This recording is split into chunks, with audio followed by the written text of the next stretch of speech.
Hi hello friends, good morning. ఎలా ఉన్నారు? నేను వినోద్. ఎందుకు మామ ధృతరాష్ట్ర ప్రేమ చూపిస్తున్న మన ట్రంప్ మన ఇండియా మీద అని చెప్పేసి అంటే, నేను మీకు నాకు తెలిసినంత వరకు నేను క్లియర్ గా ఎక్స్ప్లెయిన్ చేయడానికి ట్రై చేస్తాను. దానికన్నా ముందు ట్రావెల్ బ్లాగర్స్ వల్ల మన ఇండియా పైన జరిగిన అటాక్ గురించి, ఆ అమ్మాయి గురించి మన అన్వేష్ బ్రో ఆల్మోస్ట్ ప్రీవియస్ గా అంటే అటాక్ జరగక ముందు ఒక వీడియో చేసినాడు, చేసిన తర్వాత ఒక వీడియో చేసినాడు. సో వాళ్ళ ఫండింగ్ అవన్నీ ఎలా రేజ్ అవుతున్నాయి, ఏ సంగతో మనం దాని గురించి మనం నెక్స్ట్ వీడియోలో మాట్లాడుకుందాం. కానీ ఈ వీడియోలో మాత్రం ఓన్లీ మన యుఎస్ లో ట్రంప్ గారు ఎందుకు ఇలా ధృతరాష్ట్ర ప్రేమ చూపిస్తున్నారు. ధృతరాష్ట్ర ప్రేమ అంటే మీకు ఆల్రెడీ తెలిసే ఉంటది. భీముడిని పట్టుకొని ఇట్లా పిసికేస్తాడు అన్నమాట. కృష్ణుడు అంటాడు ఒక మాట, ఏమని, వద్దు వద్దు ఈ కోపం ఉంది ఆయనకి, జాగ్రత్త ఆగు అని చెప్పేసి ఆ ఐరన్ బొమ్మను తీసుకొచ్చి ముందు పెట్టేస్తే ధృతరాష్ట్రుడు ఆయన బలమంతా పెట్టేసి ఇలా పిసికేయడానికి ట్రై చేస్తాడు. చూడండి, సేమ్ టు సేమ్ ఇప్పుడు జరుగుతున్న ఇన్సిడెంట్స్ చూస్తే అట్లనే అనిపిస్తుంది. ఎందుకు అట్లా అంటున్నాం అంటారా? ఎస్పెషల్లీ మీరు చూస్తుంటే మన H1B వీసాస్ గురించి టైట్ చేయడం, ఎస్పెషల్లీ ఇండియన్స్ ని టైట్ చేయడం చేస్తున్నారు. దాని తర్వాత రెమిటెన్స్ పైన 5% ట్యాక్స్ విధించడం అడిషనల్ గా. అంటే యాక్చువల్లీ ఆల్రెడీ 30% వాళ్ళు ట్యాక్స్ పే చేస్తారు వాళ్ళ ఇన్కమ్ పైన. దాంతో పాటు అడిషనల్ గా 5% రెమిటెన్స్ మీన్స్ యాక్చువల్లీ ఇప్పుడు ఇండియాకి నుంచి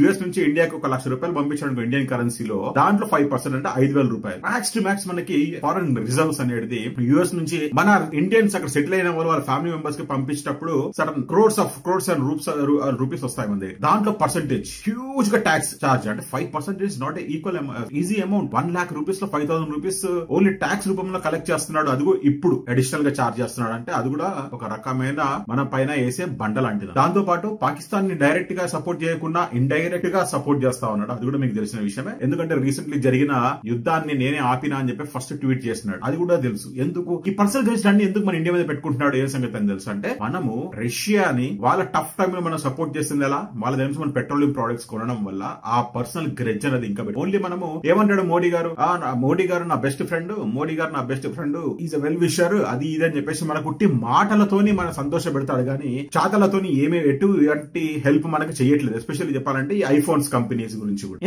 ఎందుకైనా ఏమంటున్నాడు, ఐఫోన్ కంపెనీస్ ఇండియాలో ఎందుకు ఇన్వెస్ట్ చేస్తావా అని చెప్పేసి అక్కడ ఉన్న పెద్ద పెద్ద నేషనల్ మీన్స్ ఇంటర్నేషనల్ కంపెనీస్ మీద ప్రెషరైజ్ చేయడం. అంటే టిమ్ కుక్ గారు ఏమన్నారో నేను పెడతాను అక్కడే అన్నట్టు మాట్లాడినా గానీ వాళ్ళని ఒక రకంగా ఇబ్బంది పెట్టేసి వాళ్ళ ఇన్వెస్ట్మెంట్స్ ని మన ఇండియాకి రాకుండా చూడడానికి మాక్సిమం ట్రై చేస్తా ఉన్నాడు. ఎందుకు, ఇక్కడ ఎఫెక్ట్ అవుతుంది కాబట్టి. ఇక్కడ అంటే మీకు అర్థమైంది అనుకుంటా ఏ కంట్రీ ఎఫెక్ట్ అవుతుందో. మనం ఒకటి గుర్తుపెట్టుకోవాలి ఫ్రెండ్స్, మనం ఇండియా ఎస్పెషల్లీ అంటే సెల్ఫ్ రిలయబుల్ కావాలా. సెల్ఫ్ రిలయబుల్ అంటే వేరే కంట్రీస్ మీద ఎక్కువ డిపెండెన్స్ కాకుండా మనము సొంతంగా మనం మ్యానుఫ్యాక్చర్ చేసుకుని మనం డెవలప్ అయితే ఏంటంటే మనం చాలా స్ట్రాంగ్ గా ఉండొచ్చు. లైక్ ఇప్పుడు ఈ కంట్రీ ఉందనుకోండి, ఈ కంట్రీ వాళ్ళ మీద టారిఫ్ వారో అది ఇది అని చెప్పేసి ఎగిరెగిరి పడ్డాడు ట్రంప్. తెలుసు కదా మీకు, 145% ట్రంప్ అది పర్సెంటేజ్ చెప్పంగా ట్యాక్స్ ఇంపోర్ట్ డ్యూటీస్. వీళ్ళేమన్నారు, పోరా తూరా బుడ్డి అనేసి మాట్లాడినారు. అంటే యాక్చువల్లీ పోరా నీ దగ్గరికి వచ్చేది అనేసి ఒక రేంజ్ లో చెప్పే వరకు మనోడికి ఏం చేయాలో అర్థం కాక తల్లడిపోయి ఆల్మోస్ట్ దాన్ని ఇప్పుడు పర్సెంటేజ్ మళ్ళీ తగ్గించుకొని కాలబేరానికి అయినా వచ్చినాడు మళ్ళీ. ఎందుకంటే వీళ్ళు ఎంత సెల్ఫ్ రిలయబుల్ అయిపోయినారంటే ఆల్మోస్ట్ ఇప్పుడు మీరు చాలా మంది అనుకోవచ్చు, ఏంది భయ్యా నువ్వు ప్రతిసారి ప్రాపగెండా చేస్తావు. ప్రాపగెండా చేసుడు కాదు బ్రో,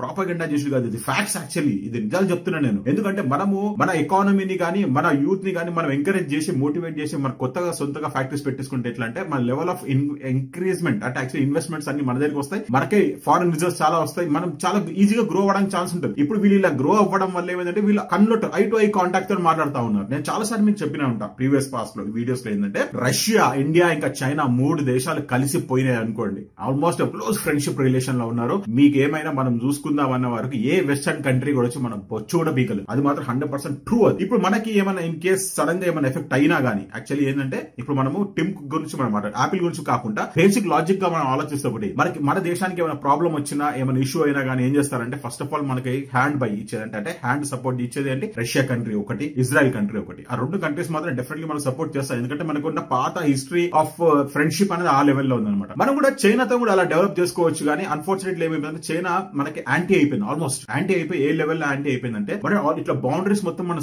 సరెండర్ చేశారబ్బా, రియల్లీ సరెండర్ చేశారు. లైక్ నేపాల్, శ్రీలంక, పాకిస్తాన్, భూటాన్, ఆ కంట్రీస్, ఆఫ్ఘనిస్తాన్ నుంచి కూడా మొత్తం ఇట్లా మనని సరెండర్ చేసి పెట్టారు. మనం ఇప్పుడు ఎంత స్ట్రాంగ్ ఉన్నాం కానీ మనం ఎకానమికల్ గా తొక్కేసి పడేసేయాలి అని చెప్పేసి వీళ్ళందరూ ఒక geo political game international level ఆడుతూ ఉన్నారు అనమాట. ఏమైనా యుఎస్ ఇంకా చైనా ఏమంటున్నారంటే వాళ్ళు డిఫీట్ మన ఇద్దరం కొట్లాడుకుంటాం, ట్రేడ్ వార్ చేస్తున్నాం, అది చేస్తున్నాం, ఇది చేస్తున్నాం అనుకుంటున్నారు. కానీ వాళ్ళు ఇంటర్నల్ టాక్స్ వాళ్ళు మాత్రం మాట్లాడుతారు. ఎందుకంటే మనని ఆ లెవెల్ వరకు ఎదగనీయకుండా ట్రై చేసడానికి మాక్సిమం ఎఫర్ట్స్ పెడతా ఉన్నారు అన్నమాట. కానీ మన మోడీ గారు అయితే రియల్లీ ఫైట్ చేస్తా ఉన్నారు. Let's hope for the best అనమాట. మనకి రిమిటెన్స్ పర్సెంటేజ్ చేయడము, మన ఇండియన్స్ ఎక్కువ మటుకు అక్కడ ఉండనివ్వకుండా గ్రీన్ కార్డ్స్ ని క్యాన్సిల్ చేయడము, మన స్టూడెంట్స్ ని ఎంకరేజ్ చేయకుండా వర్క్ గురించి ఎంకరేజ్. ఎందుకంటే వాళ్ళు Trump knowledge means basic thinking ఏంటంటే ఒకటి సింపుల్ కాన్సెప్ట్ రన్ అవుతారు. ఏంటంటే బిజినెస్ మ్యాన్ ఆయన ఒక రియల్ టైం పొలిటీషియన్ కాదు. బిజినెస్ మ్యాన్ ఎప్పుడైనా ఏం ఆలోచిస్తారంటే మనకంత ఎట్లా వస్తుంది రిటర్న్, మనం ఏమి అడ్వాంటేజ్ తీసుకోవచ్చు అని ఆ లెవెల్లో ఆలోచిస్తారు, కానీ జనాల గురించి వాళ్ళ గ్రోత్ గురించి ఎప్పుడు ఆలోచించారు అనమాట. అన్ఫార్చునేట్లీ బట్ ట్రంప్ మెంటాలిటీ అట్లనే ఉంది. సో దాని వల్లనే టిమ్ కుక్ గారి మీద ప్రెషరైజ్ చేసి నువ్వు అంత ఫర్దర్ గా ఇన్వెస్ట్మెంట్స్ పెట్టకు, కొత్త ఫోన్స్ అక్కడ ఇండియాలో మ్యానుఫ్యాక్చర్ చేయను, నువ్వు ఇక్కడ చెయ్యి అది అన్నట్టు ఆయన ఒక రకంగా ప్రెషర్ చేస్తా ఉన్నాడు. So let's hope for the best అనమాట. ఎందుకంటే మనకి ఫారెన్ ఇన్వెస్ట్మెంట్స్ మనకి డైరెక్ట్ గా రావద్దు అనేసి ఈ కళ్ళకొల్లాలు సృష్టించడానికి కూడా మనోడు వెనుకపోడు. ఎందుకంటే తెలుసు కదా అమెరికా హిస్టరీ ఏ లెవెల్లో ఉందని. కానీ మనకు దౌర్భాగ్యం ఏంటంటే మన స్టూడెంట్స్ అందరూ ఎక్కువ మటుకు వెంపర్లాడేది అంటే యూఎస్ లో వెళ్ళాలి, సెటిల్ అవ్వాలి అని చెప్పేసి H1B వీసా గురించి కొట్లాడుకోవడం, కానీ స్టూడెంట్స్ వీసా మీద వెళ్ళి అక్కడే చదువుకుంటూ అక్కడే వర్కౌట్ చేసి అక్కడే సెటిల్ అయిపోదాం అని చెప్పేసి ఆ ఇంటెన్షన్ తో ఉండడం వల్ల మనకి మన దౌర్భాగ్యం అనుకోని చెప్పేసి చెప్పాలి. ఎందుకంటే చైనాలో ఎట్లయిపోతుంది తెలుసా ఫ్రెండ్స్, యాక్చువల్లీ వీళ్ళు వాళ్ళ స్టూడెంట్స్ కి ఎంకరేజ్మెంట్ ఇచ్చి ఫండింగ్ ఇచ్చి మరి వేరే దేశాలకు పంపిస్తారు. లైక్ యూఎస్ కి గానీ పెద్ద పెద్ద కంట్రీస్ లండన్ కి గానీ అట్లాంటి పెద్ద పెద్ద యూనివర్సిటీస్ చదివించి వాళ్ళని మళ్ళీ మోటివేట్ చేసి మళ్ళీ తెప్పించుకుంటాం మళ్ళీ వాపస్. నీకు ఫండింగ్ మేము చేస్తున్నాం, పోయి చదువుకో, నీకు ఏమేమి చదువుకోగలుగుతా చదువుకో, టాలెంట్ అంతా వాళ్ళ దగ్గర గ్రాప్ చేయి, వచ్చేసి మన దగ్గర సెటిల్ మన ఎకానమీని గ్రో చేయడానికి ట్రై చేయి అని చెప్పేసి వాళ్ళు ఆ లెవెల్లో ఎంకరేజ్ చేస్తుంటారు. అనంగా చాలా మందికి కోపం వస్తుంది, భయ్యా నువ్వు మళ్ళీ వాళ్ళ గురించి ప్రోపగండా చేస్తా. అరే బాబు నేను ప్రోపగండా చేయడరా నాయన, నాకు అర్థం కావట్లేదు, నువ్వు ఫ్యాక్ట్స్ మాట్లాడడానికే ట్రై చేస్తా, వీళ్ళ గురించి ప్రోపగండా చేస్తే నాకేమొస్తుంది చెప్పు. నా దేశం బాగుపడాలి, నా దేశం బాగుపడాలి, అభివృద్ధి చెందాలని చెప్పేసి నేను చాలా మనస్ఫూర్తిగా కోరుకుంటా బా. వీళ్ళ అభివృద్ధిని చూసి నాకు కడుపు మండిపోతుంటది. అది మీరు అర్థం చేసుకోవాలా, స్పెషల్లీ చెప్పాలంటే అది అర్థం చేసుకోవాలా. ఇప్పుడు యాపిల్ వాళ్ళు ఇన్వెస్ట్మెంట్ చేయకపోతే మనకు ప్రాబ్లం అవుతుంది కదా, మనకు ఫారెన్ డైరెక్ట్ ఇన్వెస్ట్మెంట్స్ రాకపోతే మన ఎకానమీ అనేది డౌన్ ఫాల్ అవడం మొదలైంది. ఎస్పెషల్లీ యాపిల్ కంపెనీ వాళ్ళ ఇంటెన్షన్ ఏంటంటే ట్రంప్ ఏమన్నాడు, ఇండియన్ వాళ్ళు చాలా మటుకు ట్యాక్సెస్ కలెక్ట్ చేస్తారు, దాని వల్ల మన ప్రొడక్ట్స్ ఎక్కువ సేల్ అవ్వట్లేదు ఇండియాలో, కాబట్టి వాళ్ళు 0% ట్యాక్స్ మీద మనకి ఇవ్వాలి. దాని వల్ల బెనిఫిట్ ఎవరైతారు అంటే ఓకే సబ్స్క్రైబ్ మీన్స్ నార్మల్ జనాలు కామన్ పీపుల్ మాత్రం బెనిఫిట్ అవుతారు, ఎందుకంటే దాని ప్రైసింగ్ అనేది చాలా తక్కువ, అంతే కదా. ఇప్పుడు ఐఫోన్ మ్యానుఫాక్చరింగ్ కాస్ట్ కూడా వచ్చేసి $1,000 అనుకోండి, మ్యాక్స్ టు మ్యాక్స్ $1,000 రూపీస్ అవుతుంది.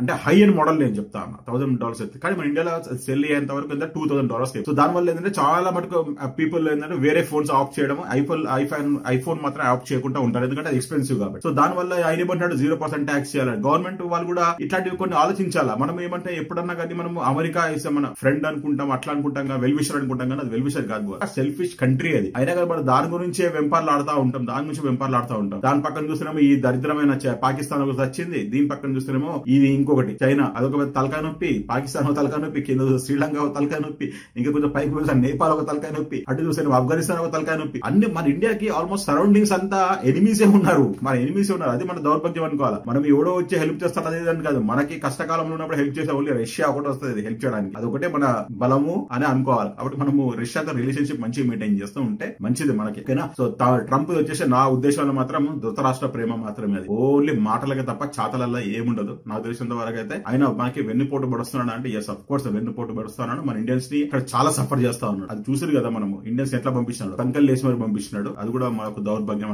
అనుకోవాలి. ఓకే అండి, ఈ వీడియోలో ఎంత మటుకే నా ఒపీనియన్ మాత్రం మీకు చెప్పిన, మీరేమనుకుంటారు డెఫినెట్లీ మీ అమూల్యమైన కమెంట్ మాత్రం పోస్ట్ చేయండి, వీడియో లైక్ చేసి మన ఛానల్ మాత్రం సపోర్ట్ చేయాలని చెప్పి నేను. ఓకే అండి, by by, have a nice day, జై హింద్.